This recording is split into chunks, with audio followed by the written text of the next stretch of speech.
Good morning. My name is Serena and I'm one of the volunteer pastors at the Avenue. In the second week of Advent, we get to talk about joy. And I'm so excited. I want to tell you a story. Last week, I stopped just randomly to see the grandbabies. Everybody's been sick, so I hadn't seen them in a while, and they only live a couple blocks away. And so it's really hard when I haven't seen them for so long. So I surprised them. And when Ezekiel opened the door, he was like, Mimi, and he was so excited to see me, and he brought me in the house and come and see our tree. Well, I had known that their tree wasn't working right, that Jackie had tried to get it up, and she's been sick, and the lights weren't coming on, and so I said, you know what, Zeke, get your clothes on, baby, let's go buy a tree.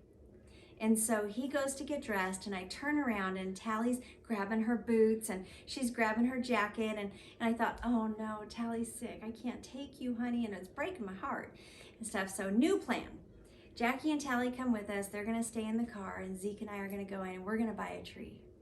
And Zeke is so excited. And don't you know that excitement is contagious? But you know, I've been thinking a lot this year about joy. And what's the difference between the excitement that we have and joy?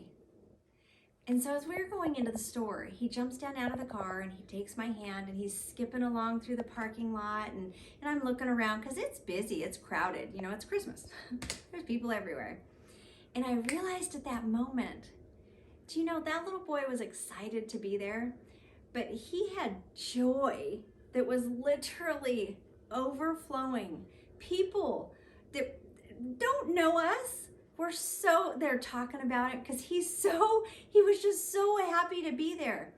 But I realized that, you know what his joy was in? It was in the confidence of knowing that when he was holding my hand, that I was going to take care of him. He didn't need to worry about anything because Mimi had his hand.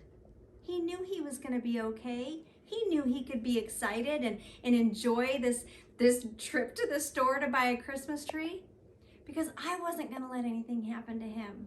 His confidence was in knowing that I had his hand. And it was then that I started thinking about that, going, man, Lord, that's where our joy comes from, is in knowing that even in the hard circumstances, do you know, church, joy is not the absence of sorrow. Joy is not the absence of circumstances and hard times and things that feel like we're, you know, times that we just feel like we're drowning in things. Joy is not the absence of that. Joy is knowing that it's in those times that we can know who we are and whose we are and know who has a hold of our hand and who's not going to let us go.